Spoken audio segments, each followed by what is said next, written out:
Assalamualaikum warahmatullahi wabarakatuh. Alhamdulillahi rabbil alamin. Nahmadullaha ala ni'amihi bi jami'i mahamidih wa nuthni alaihi bi alaihi fi badi'il amri wa a'idih wa nashkuruhu ala wafiri ataihi wa rafidih wa na'tarifu bi lutfihi fi masadirit taufiqi wa mawaridih.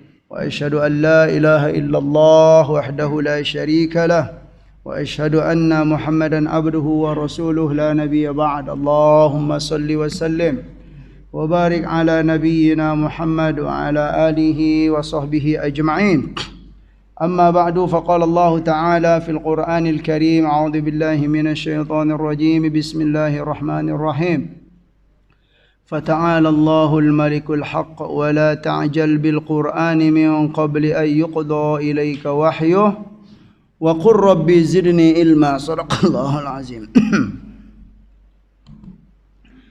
Jamaah sekalian yang dimuliakan oleh Allah Subhanahu wa taala, bersyukur kehadirat Allah atas segala nikmat yang telah dikaruniakannya kepada kita, kepada kedua orang tua kita dan kepada seluruh hamba yang kita sayangi dalam hidup ini. Salawat dan salam semoga selalu disampaikan Allah kepada baginda Nabi Muhammad sallallahu alaihi wasallam. Di sini enggak keluar Pak. Gitu ya. Baiklah jamaah sekalian yang dimuliakan oleh Allah Subhanahu wa taala. Kemarin ya saya sudah menyampaikan beberapa poin atau satu poin lah gitu. Yang menjelaskan tentang apa kemarin Pak? Oh ya, adab puasa atau adab dalam bulan Ramadan. Tetapi perlu kita garis bawahi, ya kan? Cara yang kita sampaikan kemarin gitu kan, itu cara yang ideal, dan kita harus menerima gitu loh. Cara itu belum tentu akan bisa dilakukan oleh semua orang. Gitu loh Pak ya. Apalagi bagi anak-anak atau remaja, ya kan? Ya, paling tidak ya yang baru baligh itu belum bisa sepertinya. Masa sih Pak gitu kan, makan sahur enggak boleh kenyang gitu kan. Itu memang repot juga betul, ya. Umur 20 tahun ke atas itu masih juga belum gitu kan. Atau umur 25 sampai tamat kuliah S1 itu rasanya masih berat juga gitu ya. Makan sahur enggak sampai kenyang gitu loh. Berpuasa Ramadan itu sengaja untuk apa Pak? Untuk merasakan lapar. Itu kaidah kemarin itu. Nah, mungkin ya cara yang ideal ini ya bisa dilakukan, ya bisa diterapkan ya mungkin ya bagi orang-orang yang kalau perkiraan saya gitu ya. Kalau perkiraan saya paling umur 30-an ke atas. Gitu loh. Dan apalagi kalau sudah umur 40 ke atas karena memang umur 40 itu adalah umur kematangan Pak ya. Ya apa istilahnya? Ya standarnya Rasulullah Shallallahu Alaihi Wasallam ya umur kenabian. Nah kalau sudah umur 40 ke atas itu mungkin bisa nerima ini gitu kan. Tapi kalau masih di bawah 30 rasanya mungkin perlu perjuangan gitu kan, perlu perjuangan. Dan apalagi bagi anak-anak yang baru baligh itu ya boleh-boleh sajalah, nggak apa-apa gitu. Jangan perlu nggak perlu dipaksain karena mereka juga sedang butuh apa Pak ya, pertumbuhan, butuh energi ya, sekalipun belum yang ideal tetapi sudah mengerti inilah puasa Ramadan, itu sudah bagus sekali. Itu maksud saya ya. Ya dalam menerapkan hukum pun kita memang harus melihat kondisi, kemudian melihat pribadi masing-masing, itu memang perlu diperhatikan. Baiklah. Untuk materi hari ini ya saya tuh bingung gitu kan mau menyampaikan materi apa gitu, tapi ya setelah pikir-pikir ada juga ini adalah materi tentang fikih al-aulawiyat namanya Pak. Fikih aulawiyat itu adalah fikih prioritas. Ya, dalam menjalankan syariat itu kita memang kalau mengkaji secara detail kita akan mengerti. Oh ini ini baik, ini baik, ini baik. Nah, dari yang tiga Dari tiga yang baik ini, Pak, kalau dikaji secara detail itu pasti ada yang lebihnya gitu. Nah, gitu loh. Ya, dan itu kita diajarkan dalam Al-Qur'an, banyak pesan-pesan Allah tentang mendahulukan yang prioritas daripada yang kurang, ya, urgen dan yang kurang urgen lah, atau bagaimana lah istilahnya gitu. Memang kita diajarkan, ya, hasanun, ahsan. Nah, itu bedanya kan. Hasan itu baik, kalau ahsan lebih baik. Nah, gitu loh. Jadi ada kata-kata itu, ya. Dari kata-kata itu kita sebagai hamba Allah memahami, oh ini ternyata Allah itu mengarahkan kita kepada yang ini gitu loh. Sekalipun kalau kita melakukan yang baik saja itu juga nggak apa-apa, tapi kalau bisa lakukanlah yang lebih baik. Iya. Poin di kesempatan ini mungkin contoh-contoh saja yang ingin saya sampaikan. Ini slide-nya sangat banyak sekali. Sebentar dulu jamaah sekalian.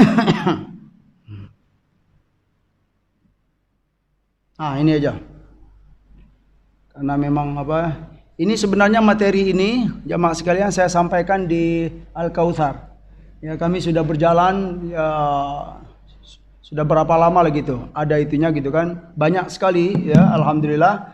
Tapi ya di Jabal Rahmah karena kita sudah punya juga kajian tetap gitu kan.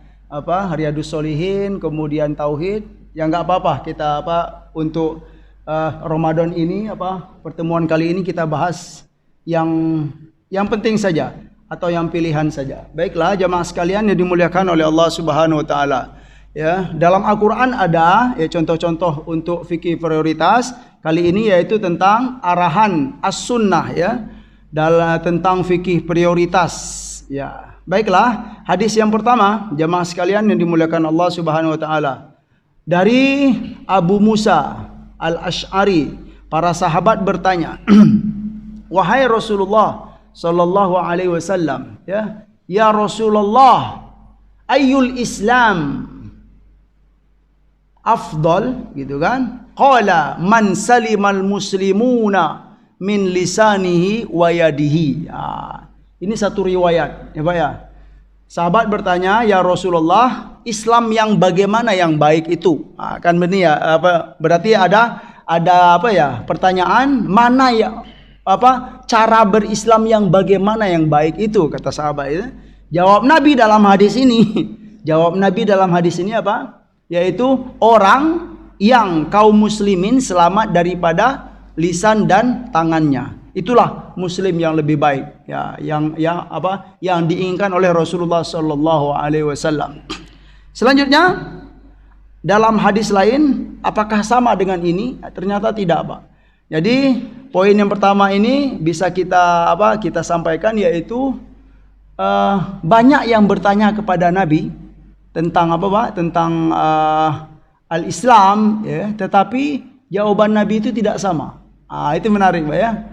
Nih, hadis yang kedua dari Abdullah bin Umar ya, bahwa seorang bertanya kepada Nabi sallallahu alaihi wasallam, "Islam yang bagaimana yang baik wahai Nabi?"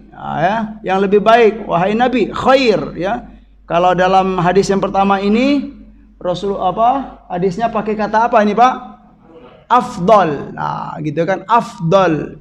Dalam hadis yang kedua pakai kata apa? Khair. Nah, Islam yang bagaimana yang lebih baik itu wahai Rasulullah sallallahu alaihi wasallam? Beliau menjawab yaitu tut'imut ta'ama wa taqra'us salama ala man arafta wa man lam ta'rif. Di hadis ini Rasulullah menjawab ya, beda jawabannya, Pak ya. Ya kan? Padahal satu pertanyaan, Islam yang bagaimana? Jawab Nabi yaitu kamu memberi makan. Yang pertama, tut'imut ta'ama wa taqra'us salama ya, dan kamu mengucapkan salam kepada orang yang kamu kenal dan orang yang tidak kamu kenal. Itu hadis yang kedua. Beda jawaban Nabi. Pertanyaannya satu, ya kan? Islam yang bagaimana? Berikutnya ada juga dari Abdullah bin Mas'ud ya, beliau berkata, aku bertanya kepada Rasulullah sallallahu alaihi wasallam. Nah, pertanyaan-pertanyaan begini loh. Ayyul amal ahabbu ilallah, gitu kan? Amalan apa yang paling disukai oleh Allah? Nah, itu Pak ya. Nabi menjawab. Kalau di sini lain lagi. Jawaban Nabi ya, apa? Yaitu salat pada waktunya. Kemudian apalagi wahai Nabi sallallahu alaihi wasallam? Nabi menjawab, birrul walidain. Kemudian apalagi wahai Nabi? Ya, al jihadu fi sabilillah. Nah, baik. Selanjutnya, hadis yang keempat, mungkin ada 5 hadis saja ya. Setidaknya kita dapat gambaran dari Abdullah bin Umar. Rasulullah sallallahu alaihi wasallam bersabda, puasa yang disukai Puasa yang disukai. Jadi dalam hadis itu jamaah sekalian ya, Rasulullah itu menyampaikan sesuatu itu terkadang ada yang bertanya, gitu kan, baru dijawab oleh Nabi. Dan terkadang juga tanpa ada yang bertanya, Rasulullah juga menyampaikan. Nah, langsung saja itu yang kita temukan ya. Kalau dalam hadis yang ini Rasulullah tanpa ditanya, ya kan? Tanpa ditanya Rasulullah bersabda, puasa yang disukai ya, puasa yang disukai Allah adalah puasa Daud ya. Dan solat yang disukai Allah adalah solat siapa Pak? Daud ya. Dia tidur setengah malam dan qiyam sepertiganya ya. Kana yanamu nisfahu wa yaqumu thuluthahu wa yanamu sudusahu wa kana yuftiru yauman wa yasumu yauman ya. Dan dia tidur seperenamnya dan dia berbuka sehari dan berpuasa sehari. Ini amalan yang disukai oleh Allah Subhanahu wa taala. Kalau yang sebelumnya apa tadi Pak? Beda lagi ya kan? Salat pada waktunya ya kan? Salat pada waktunya. Yang kedua, yang setelah itu Daud, gitu loh. Bukan salat pada waktunya, yaitu tapi salatnya Daud ya, alaihi salam. Nah, ini sebuah contoh bahwa Rasulullah sallallahu alaihi wasallam memberikan pelajaran kepada kita bahwa ada memang dari sekian banyak amalan-amalan itu ada yang lebih. Gitu loh Pak, ada yang lebih. Iya. Sekalipun ya dia sama-sama sunnah misalnya gitu kan, sama-sama dianjurkan, tetapi dari sekian banyak itu ada memang yang diprioritaskan. Baik. Kalau ini dari Abu Hurairah radhiyallahu anhu, Rasulullah sallallahu alaihi wasallam bersabda. Nah, ya Pak, sebaik-baik puasa setelah Ramadan adalah puasa di bulan Muharram ya. Ini berkaitan dengan apa? Dengan istilahnya? Amalan-amalan ya. Yang dianjurkan gitu kan. Puasa, sebaik-baik puasa setelah Ramadan adalah puasa di bulan Muharram, dan sebaik-baik solat setelah solat fardu adalah solat malam. Nah, yang ingin kita jelaskan yaitu kenapa jawaban Rasulullah itu berbeda-beda atau pernyataan Rasulullah itu berbeda-beda Pak. Ya contohlah tadi, Islam yang bagaimana wahai Rasul? Yang lebih afdol itu gitu kan, satu hadis Islam yang bagaimana, yang kedua juga tentang Islam yang bagaimana ya kan. Nah jadi poin berikutnya adalah ini jamaah sekalian yang dimuliakan oleh Allah Subhanahu wa taala, pandangan ulama berbeda-beda dalam tafsir jawaban-jawaban Nabi sallallahu alaihi wasallam dan alasan beliau. Apakah hal ini kembali pada tabiat ibadah itu atau maqasid ya, atau target dari ibadah tersebut? Penjelasan yang terperinci ya dalam masalah ini gitu ya. Penjelasan yang terperinci dalam masalah ini dijelaskan oleh Ibnul Qayyim ya dalam kitab beliau yang berjudul Madarij As-Salikin. Ya. Bagus kitab beliau.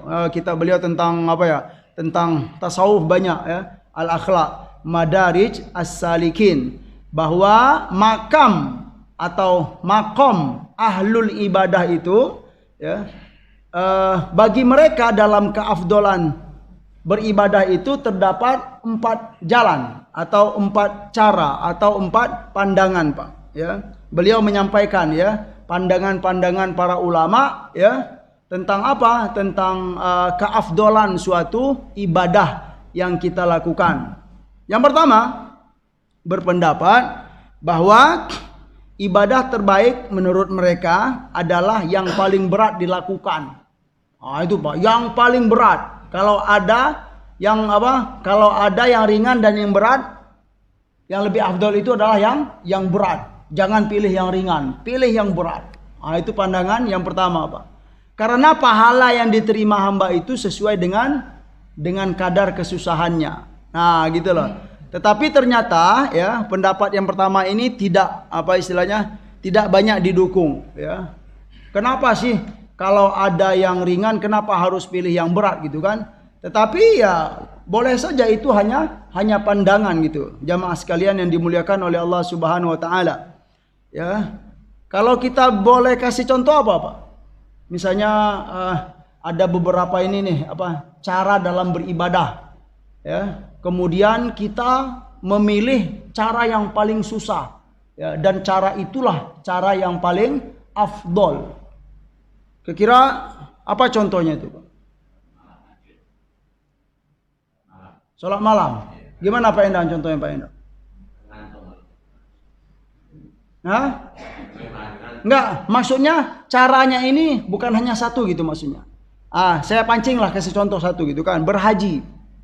Pergi haji itu ya kan caranya bermacam-macam sekarang itu Pak ya. Ada yang naik naik kapal laut, ada yang naik pesawat, ada yang naik ada yang jalan kaki atau ya berjalan memang seperti Rasulullah sallallahu alaihi wasallam menunggang onta dan lain-lain.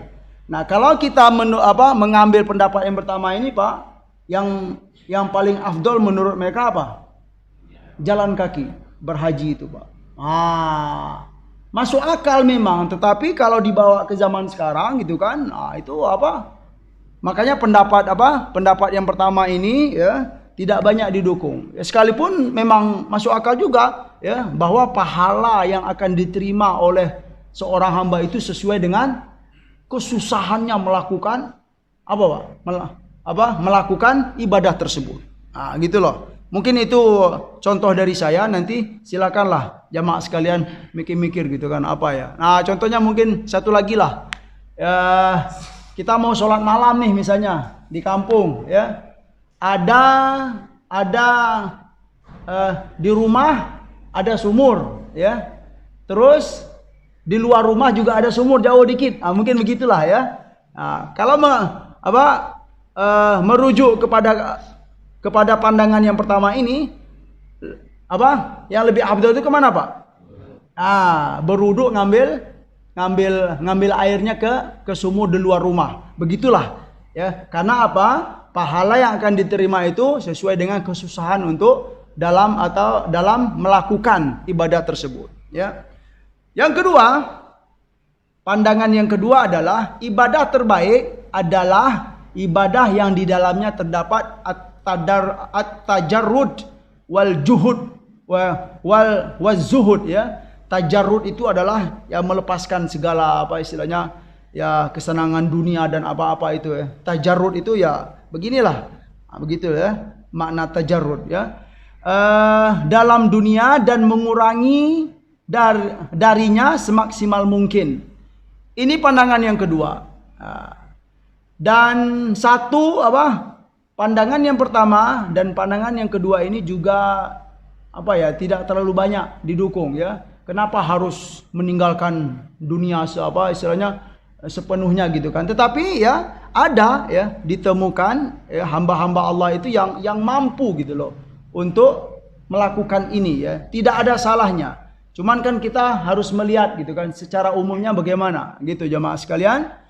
Yang ketiga, ibadah yang paling baik itu adalah ibadah yang memiliki banyak manfaat. Nah, inilah mungkin pandangan yang termasuk banyak didukung oleh para ulama ya. Ibadah yang paling baik itu adalah ibadah yang memiliki banyak manfaat atau manfaatnya tidak dirasakan atau tidak dinikmati hanya satu orang saja. Itu loh. Yang keempat, ini juga yang paling lengkap ya, selain dari yang ketiga tadi. Ya, yang keempat ini adalah ibadah yang terbaik itu adalah yang dilakukan karena mengharap ridho Allah Subhanahu wa taala pada setiap waktu dan pada setiap waktu yang sesuai dengan tuntutan keadaan dan waktu tersebut. Nah, inilah ya, pandangan yang keempat ini yang paling banyak didukung oleh para ulama dan yang paling banyak sesuai dengan siapa saja. Itulah, yaitu ibadah yang terbaik itu adalah ibadah yang pertama dilakukan dengan ridho Allah, mengharap ridho Allah Subhanahu wa taala, dan yang kedua disesuaikan dengan waktu, disesuaikan dengan tuntutan keadaan dan waktunya. Contoh, jamaah sekalian yang dimuliakan oleh Allah Subhanahu wa taala, sebaik-baik ibadah pada waktu atau pada musim ya berjihad ya adalah berjihad, bukan yang lain. Itu loh Pak. Jadi dia mengharap ridho Allah, tetapi harus diperhatikan tuntutan keadaan dan waktunya juga. Kalau memang tepat, maka itu lebih baik ya. Yang kedua, sebaik-baik ibadah pada waktu sahur ya adalah sholat ya, kemudian membaca Al-Quran. Inilah yang barangkali penting untuk kita tekankan, terutama di bulan Ramadan ini ya kan. Kan kita banyak tuh Pak ya dianjurkan beribadah begini, tapi kan mana yang harus didahulukan. Itu loh Pak, penting sekali ya, agar tidak agar tidak nanti kurang tepat gitu loh. Nah, ini dia sebaik-baik ibadah pada waktu sahur. Sahur itu adalah sebelum fajar atau ibadah di malam hari lah secara umum ya. Yaitu yang pertama adalah sholat. Nah, ini bagaimanapun ya, kita dianjurkan di malam hari itu sampai waktu sahur itu adalah sholat yang penting dahulu Pak. Nah, barangkali ada ya hamba yang sengaja bangun malam itu enggak sholat, langsung berzikir saja dulu ya kan. Barangkali gitu kan, karena tidak tahu mana yang harus didahulukan, yaitu sholat dahulu. Yang kedua setelah sholat membaca Al-Quran. Yang ketiga berzikir ya, berdoa. Nah, berzikir dan berdoa ini ada yang istilahnya membalik-balikkan. Enggak apa-apa. Ada yang berpendapat setelah baca Al-Quran itu adalah berzikir. Gitu loh. Setelah zikir baru berdoa. Ada juga yang berpendapat setelah baca Al-Quran itu adalah berdoa, setelah itu baru berzikir. Enggak apa-apa ya. Berikutnya adalah beristighfar. Istighfar khusus ini karena memang ada perintahnya dalam Al-Quran ya Pak ya. Wabil asharihum yastaghfirun wal mustaghfiru wabil asharihum yastaghfirun ya. Dan di waktu-waktu sahur hamba-hamba Allah itu yastaghfirun. Ini khusus ya. Di waktu sahur itu selain kita beribadah yang lain, memang dianjurkan beristighfar. Perbanyaklah beristighfar. Astaghfirullah, astaghfirullah, astaghfirullah. Ya, baik kita melakukan kesalahan atau tidak melakukan kesalahan di hari itu, perbanyak saja beristighfar, karena memang itulah dianjurkan oleh Allah Subhanahu wa taala dan disampaikan oleh Rasulullah sallallahu alaihi wasallam. Contoh berikut. Di saat ada orang yang sangat membutuhkan. Nah, ini Pak, ada orang yang sangat membutuhkan, maka yang paling afdol adalah apa Pak? Membantunya. Maksudnya di sini adalah membantunya secara real gitu loh. Nah, mungkin kalau boleh kita kasih contoh ya, ada orang yang ada orang yang kekurangan lah gitu. Dia berkata kepada kita, Pak, saya sudah 1,5 hari ini nggak makan Pak, misalnya kan Pak, tolong bantu saya Pak, gitu kan, bantu saya. Yang intinya adalah dia tuh pengen makan gitu loh Pak ya, atau kalau bahasa jelasnya adalah pengen beli nasi lah gitu Pak. Nah, yang paling afdol di sana apa Pak? bantu gitu kan, ya apa yang realnya gitu kan, bukan yang lain-lain dahulu gitu, karena dia memang sangat membutuhkan hal itu pada waktu itu. Maksud yang lain-lain ini bagaimana? Maksudnya yang lain-lain ini misalnya ada seseorang yang datang seperti yang tadi gitu kan, minta bantuan, ya sudah 1,5 hari tidak makan. Kemudian saat itu gitu kan, kita mampu untuk membantu, tetapi kita pakai cara yang lain. Cara yang lainnya mungkin kita menasehati dia gitu misalnya, Pak. Gitulah. Contohnya apa? Hei saudaraku, ya, dalam hadis Nabi itu, ya, Nabi itu tidak menginginkan umatnya meminta-minta. Kira-kira gimana itu, Pak? Cocok nggak itu? Tepat nggak itu? Itu sungguh tidak tepat. Tetapi pesan itu baik nggak? Baik, memang ada dalam hadis Nabi gitu loh. Memang ada ya hadis Nabi gitu kan. Rasulullah itu tidak menginginkan umatnya minta-minta. Rasulullah itu menginginkan umatnya mandiri. Itu memang betul gitu loh. Tapi saat itu ya, kamu tidak layak untuk mengatakan itu, atau enggak pantas kamu mengatakan itu, ya. Kenapa? Karena saudaramu ini bukan membutuhkan itu gitu kan, tetapi dia sangat membutuhkan nasi untuk makan, ya. Dan kita pun juga mampu untuk beli, ya kan. Harga nasi katakanlah 30.000, ya kan, Pak ya. Ya, kenapa harus menyampaikan hadis-hadis Nabi yang begitu gitu kan, yang sepertinya rumit gitu kan, Pak ya. Nah, sebaiknya bagaimana? Jangan sampaikan hadis Nabi dahulu gitu kan, tetapi bantu ya, beli nasi dahulu, kenyangkan dia, ya, lepaskan hausnya. Setelah itu baru Pak? Sampaikan hadis Nabi ini. Itu loh. Itu yang tepat ya. Jangan berbuat seperti yang kedua tadi ya. Hadis itu memang bagus ya, baik sekali ya, tetapi tidak tepat. Nah, jadi di saat ada orang yang sangat membutuhkan, maka yang paling afdol itu adalah membantunya dulu gitu kan. Jangan kemana-mana dahulu. Dan itu pun kalau kita mampu. Kalau tidak tentu pakai cara yang lain ya. Boleh jadi kita arahkan dia kepada teman kita yang punya harta misalnya, atau bagaimana lah gitu. Ya intinya begitu.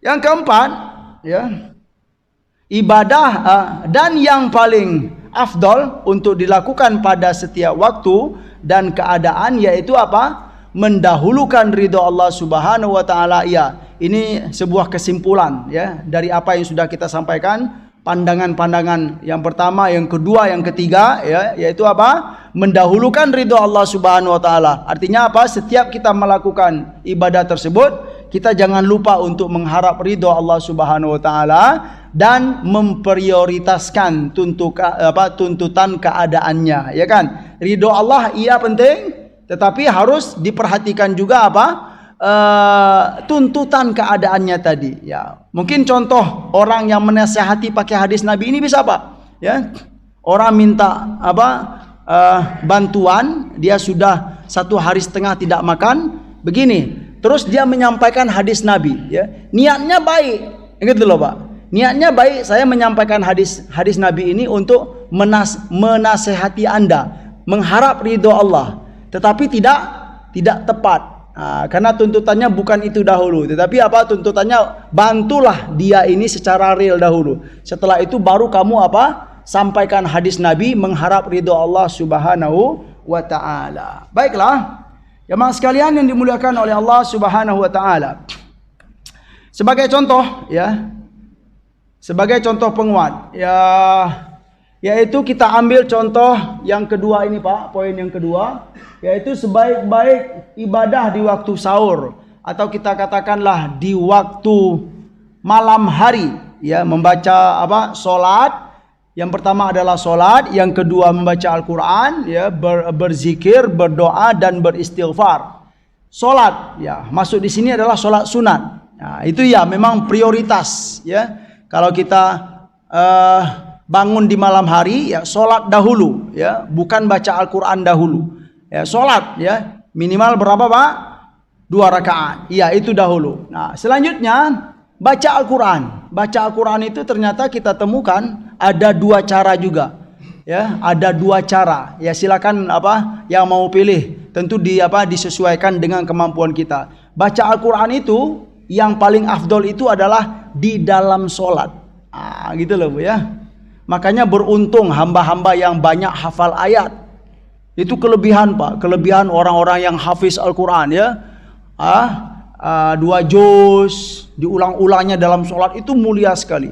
Ada yang hafal 5 juz itu diulang-ulangnya dalam sholat malamnya. Ada yang hafal 10 juz diulang-ulang, 20 juz, hafal 30 juz ya.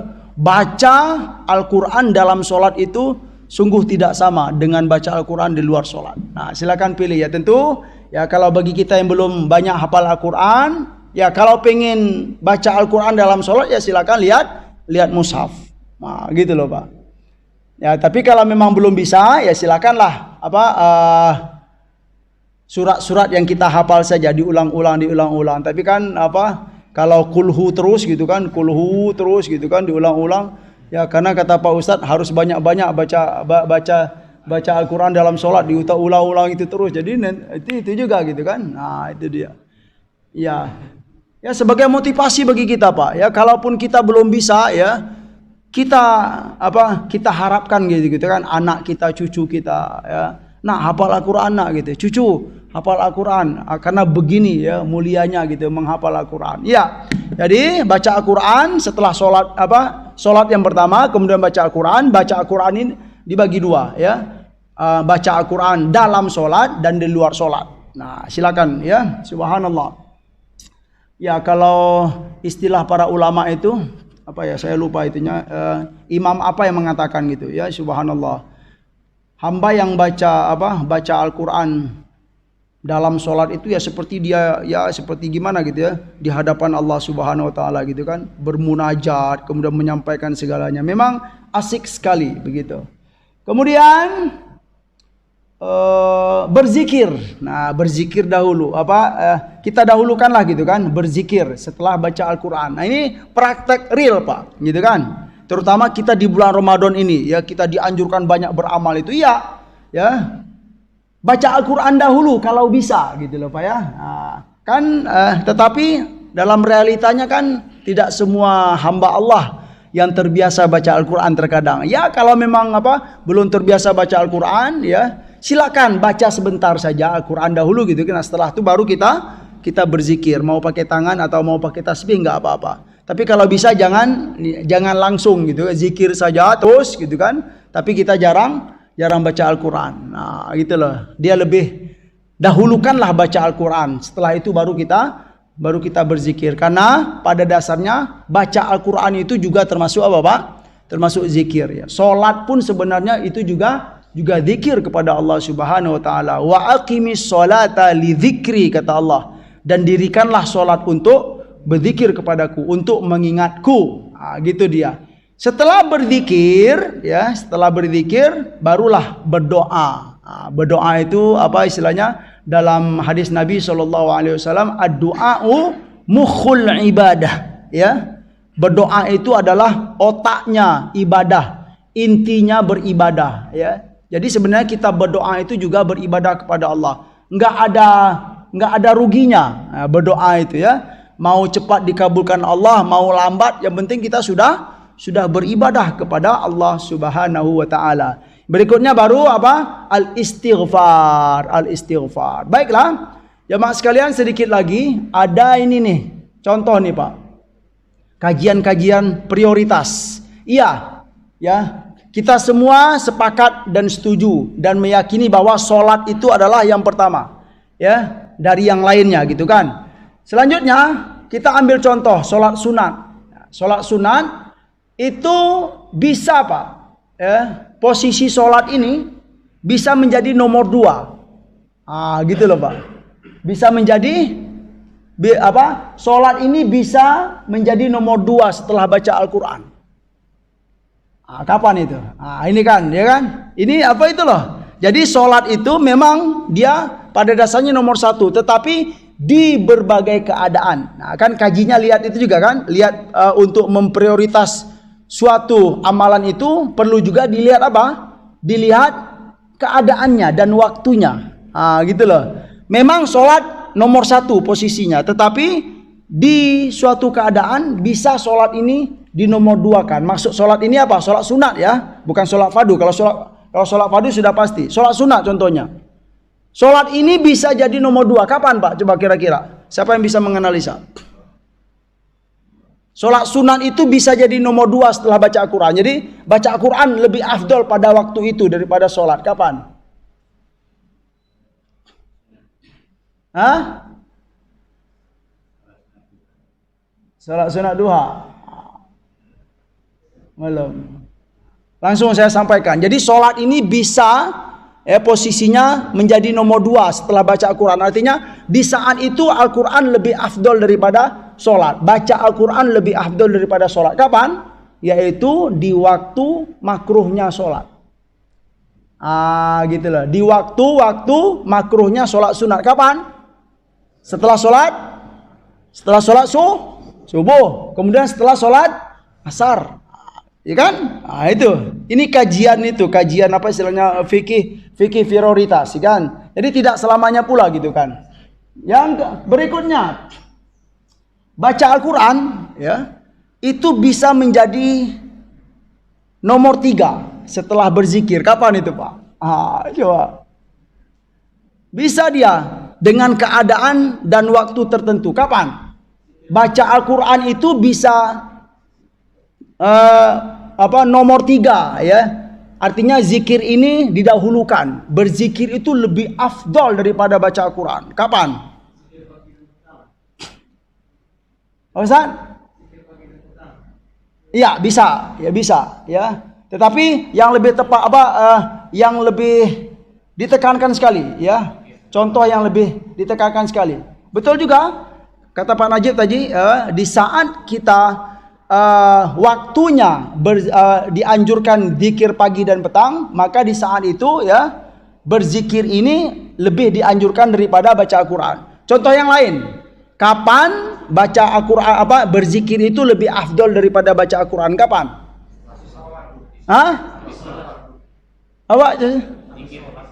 Habis sholat. Zikir habis sholat fardu. Ya itu ya bisa. Tapi mirip dengan dengan Ustaz Najib tadi gitu kan.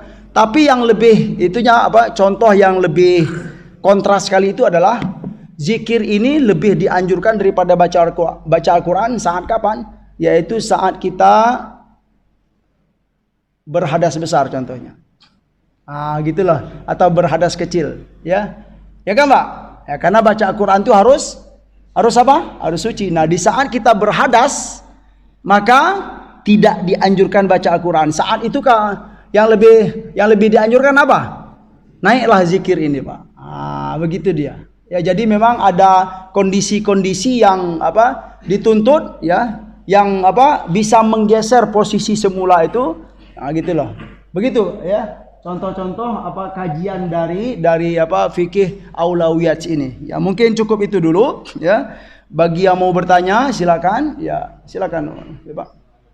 Waalaikumsalam warahmatullahi wabarakatuh. Jadi Ustaz menyampaikan bahwa bagi Nabi menyampaikan puasa yang disukai Allah itu puasa Daud. Iya, Masya Allah. Itu sholatnya Nabi Daud ya. Nah, pertanyaannya adalah satu, apakah Nabi Muhammad juga mengamalkan puasanya Nabi Daud gitu ya? Karena yang nyampe ke kita itu beliau puasanya kan Senin Kamis sama Riyadul Fitri. Iya. Kedua, puasa sebaik-baik puasa setelah Ramadan adalah puasa Muharram. Nah, apakah ada syariat puasa di bulan Muharram gitu ya, selain yang biasa kita puasa Senin dan Kamis dan Akhir Pekan? Iya. Masya Allah, bagus sekali, Masya Allah. Silakan Pak. Iya, silakan Pak Dokter. Barakallah.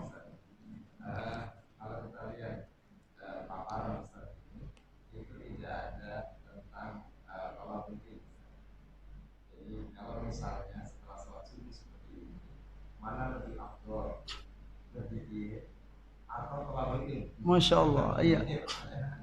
Terus yang kedua tentu apakah ini tidak tepat? Lebih prioritas adalah lebih afdal adalah datang duduk walaupun tidur, gitu ya, Walaupun tidur tidak mendengarkan Ustaz misalnya gitu ya, tidur itu adalah lebih afdal daripada kita pulang berarti ya. Oh gitu. Tepat atau tidak? Oh gitu ya, Masya Allah, barakallah. Menarik, ya. Silakan. Satu lagi lah kalau itu.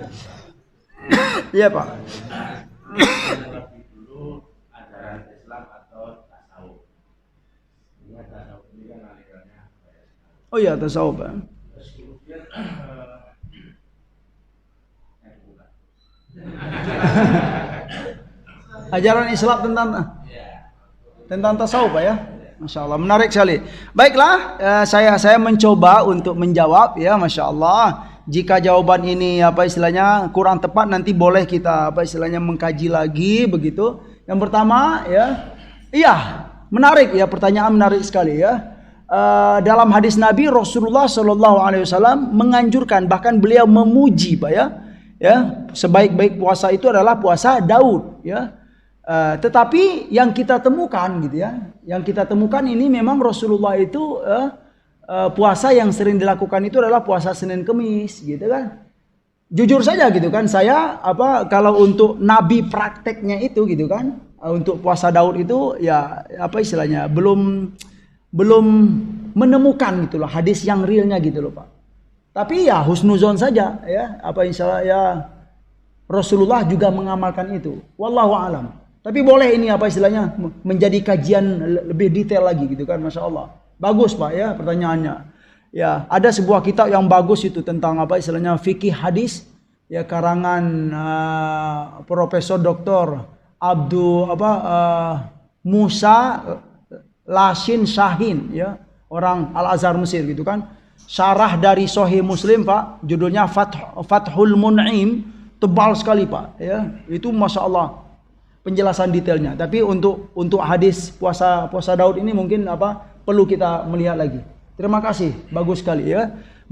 Rasulullah memuji ya puasa Daud, tetapi dalam realitanya Rasulullah melaksanakan yang sering itu adalah puasa Senin Kemis dan puasa-puasa yang lain. Daud ini secara real itu ya belum itulah terutama saya pribadi ya gitu kan, belum menemukan betul gitu Rasulullah itu saya ini puasa Daud nih misalnya gitu kan. Saya ini puasa Daud. Kalau puasa Senin Kemis kan nyata-nyata Nabi ketika Nabi ditanya kenapa puasa Senin Kemis ya, karena itu adalah hari kelahiranku dan kalau hari Kemis itu hari diangkatnya amal ya. Maka aku menyukai untuk berpuasa ketika amalku diangkat wa ana shaimun, itu jelas bisa dipahami. Oh iya, memang Rasulullah itu puasa Senin Kemis. Iya, Masya Allah. Kemudian yang kedua puasa Muharram. Ya, puasa Muharram itu memang apakah ada disyariatkan? Ya, ada. Ya, jelas sekali. Puasa Muharram itu subhanallah. Yang tanggal itu tuh Pak yang 10. Ya, Tasu'a dan Asyura itu seingat kita. Ya, hari Tasu'a dan Asyura. Pada awalnya memang yang dianjurkan itu adalah Asyuranya. Asyura itu yang dianjurkan. Ya, Asyura itu adalah hari ke-10 bulan Muharram. Kemudian yang mana hari Asyura itu adalah hari diselamatkannya Nabi Musa dari ancaman Fir'aun. Jadi Bani Israel pun, orang Yahudi pun juga berpuasa di bulan Asyura itu. Ya, seingat saya nih puasa Asyura itu ketika Nabi di Mekah ya, itu Rasulullah sudah mengamalkan, tetapi beliau belum menyampaikan kepada kaum muslimin atau kepada kepada publik gitu ya, belum disampaikan, hanya mengamalkan saja. Kapan puasa Asyura ini terang-terangan disampaikan oleh Rasulullah, yaitu ketika beliau sudah di Madinah. Nah, itu loh. Kemudian kenapa ya setelah itu tidak Rasulullah menganjurkan juga ya kalau bisa jangan puasa Asyura saja, tetapi diiringi juga dengan puasa Tasu'a. Tasu'a itu adalah hari ke-10 artinya Pak ya. Kalau yang ke-9 ya. Asyura itu yang ke-10, yang Tasu'anya hari ke-9. Dianjurkan oleh Rasulullah kita kaum muslimin ya, kalau bisa nih ya, bukan wajib. Kalau bisa, bagi yang ingin puasa Asyura dianjurkan untuk puasa Tasu'a. Agar apa? Agar kita berbeda dari orang Yahudi atau Bani Israel. Ya, Rasulullah dalam banyak riwayat hadis memang suka begitu. Memang suka membedakan, ya, agar kita tidak sama dengan mereka. Lakukan ini sebagai pembedanya saja. Subhanallah, ya, kita teringat ini. Kalau orang Yahudi apa Pak? Pakai kumis gitu kan?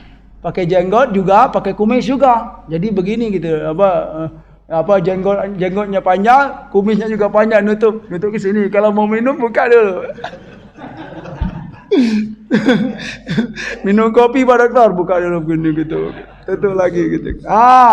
Agar beda kata Nabi, agar beda. Jadi silakan panjangkan jenggotnya, kemudian ini sebagai pembeda, ya. Contoh yang lain subhanallah, ya. Banyak contoh-contohnya gitu kan. Cuman saat ini saya lupa gitu. Ya Pak ya, insyaallah, barakallah. Ya, dari Pak Dokter tadi tentang majelis ilmu. Majelis ilmu. Mana yang prioritas gitu kan? Prioritas berzikir atau majelis ilmu, ya. Secara umum sih gitu kan, secara umum kalau saya sebenarnya kalau kita di sini Pak itu kan, itu sudah zikir setelah sholat sudah kita lakukan gitu kan. Nah, paling yang agak beradu jadwalnya itu adalah zikir di pagi harinya gitu kan. Bagaimana gitu kan zikir sobah dengan majelis taklim gitu kan. Gitu kan. Kalau untuk hari ini menurut saya gitu kan, untuk di hari-hari yang ada majelis taklimnya gitu kan, itu lebih baik sih majelis taklimnya dulu daripada zikirnya dulu gitu kan. Ya, karena pada dasarnya Pak, kita bermajelis ini sebenarnya juga termasuk sudah ya termasuk berzikir ya, atau ya karena memang mulianya ya ilmu dalam al-Islam ya. Justru dengan menuntut ilmu ini itu sebenarnya kita itu meningkatkan kualitas zikir kita. Itulah pentingnya ilmu ya. Daripada kita hanya berzikir terus ya, nggak paham apa yang disebut gitu kan. Nah, gitulah. Lebih baik biarlah kita sementara istilahnya tidak berzikir seperti yang biasa, tetapi dengan majelis ilmu ini kita meningkatkan, mengetahui apa yang kita sebut itu gitu, makna zikirnya, tujuan zikirnya itulah guna majelis ilmu di sini gitu kan. Terus mana yang lebih bagus kata beliau gitu kan, keluar dari majelis ilmu ini atau duduk tetapi hanya tidur gitu kan. Gitu. Ya, menarik juga. Ya, kalau bagi saya sih ya, kalau ditanya begitu ya lebih baik bertahan di sini dahulu gitu kan. Ya, keluar dari majelis ilmu itu kalau memang tidak ada keperluan ya, duduklah sejenak. Begitulah intinya Pak ya. Ya, duduk aja kok gitu kan. Kan jamaah sekalian nggak capek, paling tukar-tukar posisi duduk aja gitu. Saya yang capek ini sebenarnya, teriak-teriak pagi-pagi gitu kan. Ya, di pagi hari teriak-teriak gitu. Masya Allah ya. Betul Pak Dokter, saya setuju gitu kan. Mendingan duduk di sini ngantuk-ngantuk daripada langsung keluar. Setidaknya kita mendapatkan doa dari para malaikat gitu loh ya. Seperti dalam kitab kitab Riyadhus Shalihin juga ada, kitab Targhib wa Tarhib juga ada gitu kan, tentang bahwa kalau orang setelah sholat dia bermajelis ya, selama dia berada di majelis itu dia didoakan oleh para malaikat ya. Doa malaikat itu, ya Allah ampuni dia ya Allah. Satu-satu nih kita nih Pak, satu-satu itu didoakan oleh malaikat. Ampuni dosanya ya Allah, ampuni kesalahannya ya Allah, sayangi hambamu ini ya Allah, sayangi hambamu ini ya Allah. Sampai kapan? Sampai kita keluar masjid. Kalau sudah keluar doa itu enggak itu lagi Pak. Ya, kalau boleh kita gambarkan ya, doanya itu seperti sinyal gitu loh Pak ya. Kalau sudah keluar masjid sinyal itu enggak dapat lagi gitu. Gitu ya, kayak wifi lah di sini gitu Pak. Gitu. Doanya itu seperti wifi ya, subhanallah ya. Yang berikutnya apa? Bapak ya. Tentang tasawuf ya. Tentang tasawuf ya. Tasawuf ini kalau ditanya secara keseluruhan ya, para ulama itu terbagi dua Pak ya. Para ulama yang pertama mengatakan tasawuf itu ada dalam Islam. Yang kedua enggak ada dalam Islam. Nggak ada tasawuf itu gitu ya kan. Nah, kalau saya ditanya mana yang banyak ya, yang menerima tasawuf atau yang tidak menerima tasawuf ya. Kalau saya menjawab gitu kan, banyak ya para ulama yang menerima tasawuf itu daripada yang menolak tasawuf. Gitu loh. Yang menolak tasawuf ini mungkin nanti jamaah silakan cari siapa ini mereka gitu kan. Biar penasaran ya. Tasawuf itu ya bagi yang mendukung dan menerima istilah tasawuf dalam Islam itu ya dalilnya sederhana sekali Pak. Seperti hadis Nabi SAW tentang malaikat bertanya ya, malaikat Jibril bertanya kepada Rasulullah yang pertama tentang al-iman ya, yang kedua tentang al-Islam ya. Kalau tentang al-iman yaitu tentang rukun-rukun iman yang 6 dijawab oleh Rasulullah. Kalau al-Islam tentang rukun Islam yang 5. Nah, yang ketiga ini adalah tentang al-ihsan. Itu dia hadis yang terkenal itu Pak ya. Ihsan. Apa itu ihsan? An ta'budallaha ka'annaka tarahu fa illam takun tarahu fa innahu yaraka. Itu al-ihsan. Ihsan itu adalah kamu beribadah kepada Allah Subhanahu wa taala seolah-olah Allah melihatmu. Jika kamu tidak merasakan itu, maka rasakanlah. Bagaimana Pak? Anta'budullah ka'annaka tarah ka'annaka tarahu. Kamu beribadah kepada Allah seolah-olah kamu melihat Allah. Ya, seolah-olah kamu melihat Allah itu memperhatikanmu. Fa illam takun tarahu, jika kamu tidak mampu untuk melihat Allah Subhanahu wa taala, fa innahu yaraka, maka yakinilah bahwa Allah itu melihat, selalu memperhatikanmu.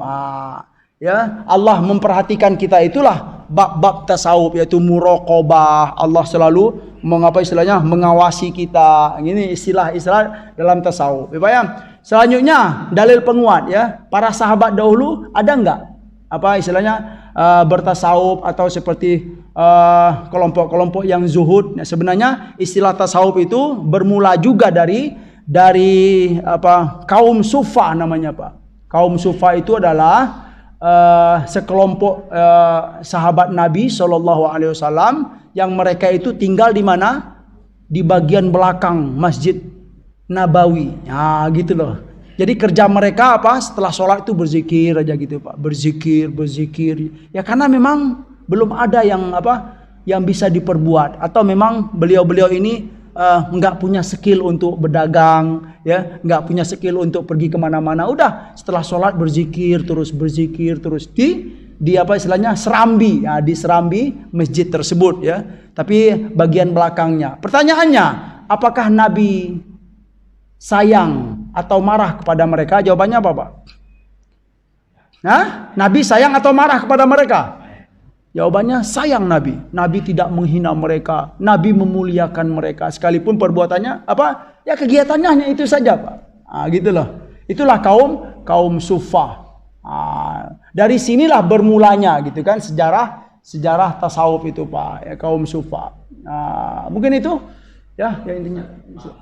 Kemarin di kuliah gugur Ustaz menyampaikan terkait dengan tasawuf berkaitan dengan Robi'atun Adawiyah. Oh, Robi'ah Adawiyah ya. Bahwa beliau itu menjalani tasawuf ini sehingga ketika kemudian dia hanya menyibukkan diri dengan zikir sepanjang hidupnya. Gitu. Iya. Kemudian yang saya agak mengajal itu Ustaz menyampaikan bahwa malaikat menangis mendengar doa-doanya, gitu ya. Kemudian dia berdialog dengan malaikat, gitu ya. Nah, apakah menurut Ustaz kira-kira keterangan ini benar, gitu ya? Dan kalau dia rujukannya apa, gitu ya? Iya. Karena ini kan kejadian setelah baginda Nabi. Gitu ya. Jauh sekali. Robi'ah Adawiyah ya. Kita bisa meyakini hal itu benar, gitu. Masya Allah. Tapi yang menyampaikan itu bukan saya kan Pak ya? Ya bukan saya. Iya betul. Saya nggak menyampaikan itu. Tapi sebenarnya begini Pak ya, dunia tasawuf itu kalau dibawa kepada dunia hadis, ya, itu dalil-dalil dalam tasawuf itu memang banyak ditemukan tidak terlalu kuat. Intinya istilahnya yang kita temukan gitu kan. Tetapi bisa kita pakai gitu selagi tidak tidak berlebih-lebihan sesuai dengan syariat Rasulullah sallallahu alaihi wasallam. Contohnya tadi gitu kan, ya. Kaum Sufah tadi Pak sebenarnya gitu kan. Kenapa mereka berbuat begitu saja gitu kan, salat beribadah begitu saja gitu kan? Ya karena memang keadaan gitu loh, belum punya apa-apa ya. Kaum Sufah itu bisa kita pahami adalah siapa mereka itu adalah du'afaul muhajirin. Ya, fuqaraul muhajirin, sahabat-sahabat Nabi yang berhijrah bersama Nabi, yang fakir, yang duafa, itulah yang bergabung di kaum Sufah itu. Nah, itu dia ya. Nah, jadi kalau untuk penyampaian tentang tentang Rabi'ah Al-Adawiyah, kemudian kisah-kisah tasawuf yang lain, ya kalau kita cek ya menurut riwayat tentang itu sebenarnya banyak ditemukan tidak kuat, Pak. Ya. Jadi saya pribadi kalau ditanya itu benarkah adanya Pak Ustadz kisah itu gitu kan? Ya kalau merujuk dengan cara dunia hadis Pak ya, dunia hadis Nabi gitu kan, riwayatnya bagaimana, rawinya bagaimana, siapa yang menyampaikan ini, itu biasanya tidak terlalu kuat. Gitu sih yang ada.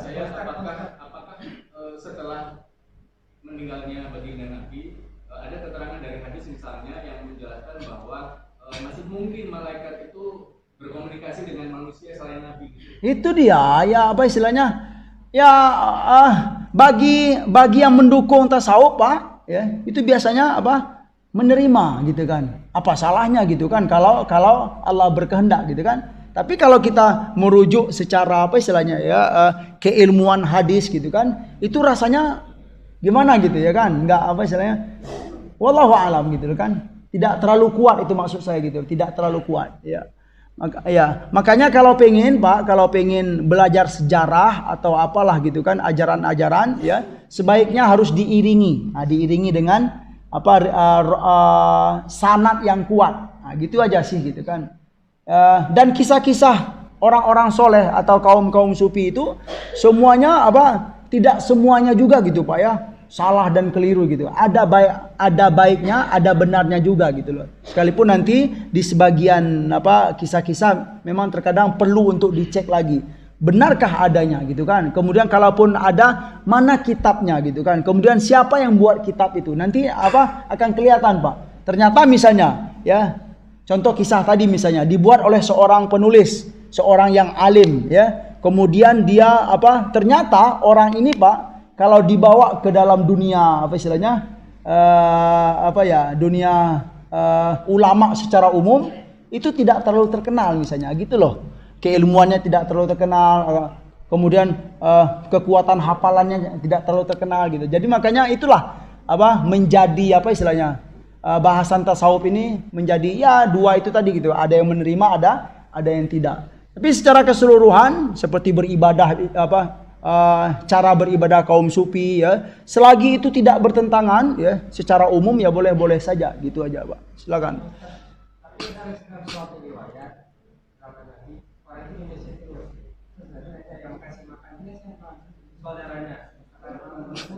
Saudaranya itu lebih baik daripada yang Iya betul ya, banyak sih riwayat hadis seperti kenapa kamu duduk di masjid saja gitu kan, murung sejus sedih selalu gitu kan. Lalu Nabi mengajarkan baca doa ini gitu kan. Setelah itu dia baru bergerak di luar sana. Iya.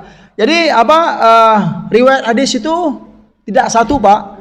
Tolong diingat, riwayat hadis itu tidak satu. Jadi memang satu sama lain akan melengkapi. Tapi yang kita bahas di sini adalah kisah kaum sufi tadi. Kaum dunia tasawuf ya. Bagi yang menerima istilah tasawuf itu biasanya dalil atau sumbernya bermula dari ini yang sudah saya sampaikan tadi ya. Yang pertama hadis tentang al-ihsan, yang kedua sejarah yang tidak bisa dipungkiri itu adalah sejarah siapa? Kaum Sufah atau Ahlus Sufah namanya. Mereka itu kerjanya hanya berzikir dan zikir sholat saja gitu kan. Yang pada akhirnya Rasulullah tidak merendahkan mereka, Rasulullah tidak menghina mereka, bahkan Rasulullah memuliakan mereka karena memang begitulah keadaan. Nah, tetapi jangan dilihat ini saja gitu kan. Betul kata Bapak, ada setelah itu gitu kan, hadis Nabi banyak yang Rasulullah menyampaikan dengan cara yang lain gitu kan. setelah kamu beribadah gitu kan, bekerjalah, bertebaranlah di mana-mana. Begitulah ya perbedaan atau sejarah yang ada dalam al-Islam. Ya Pak ya? Ya sekian. Masya Allah. Kali ini soalnya saya baca ini menjadi perdebatan antara Imam Syafi'i sama gurunya. Iya betul. Imam Syafi'i suruh berjuang untuk mencari, tapi gurunya itu berzikir. Akhirnya Imam Syafi'i tidak dapat, gurunya tidak dapat. Itu terjadi pada sebuah Imam Malik ya terkenal. Iya. Jadi ingat saya. Ya, betul. itu aja. Nanti biar. Jadi kayak Sufi tadi memang nggak ada gitu, yang dipraktekkan oleh Imam Malik. Iya, Masya Allah. Terima kasih Pak gitu. Intinya adalah ya selain apa yang sudah saya sampaikan, tentu kita dianjurkan juga untuk baca-baca kitab yang lain. Ya, intinya begitu Pak ya. Kita saling melengkapi ya. Saya ini jangan dianggap guru apa enggak Pak gitu Pak ya. Kita biasa-biasa saja gitu kan. Saya ini ya lemah gitu ya. Terkadang lupa, dahulu pernah ingat ini, kemudian pengen menyampaikan agak ragu-ragu karena memang lupa. Begitulah ya kita gitu kan. Intinya ya kita niat baik di sini mencari ilmu gitu kan. Kita tidak ingin untuk apa-apa ya. Subhanallah. Subhanakallahumma wa bihamdika asyhadu an la ilaha illa anta astaghfiruka wa atubu ilaik. Wa sallallahu ala nabiyyina Muhammad wa ala alihi wa sahbihi wasallam. Wa akhiru da'wana anil hamdulillahi rabbil alamin. Wassalamu alaikum warahmatullahi wabarakatuh.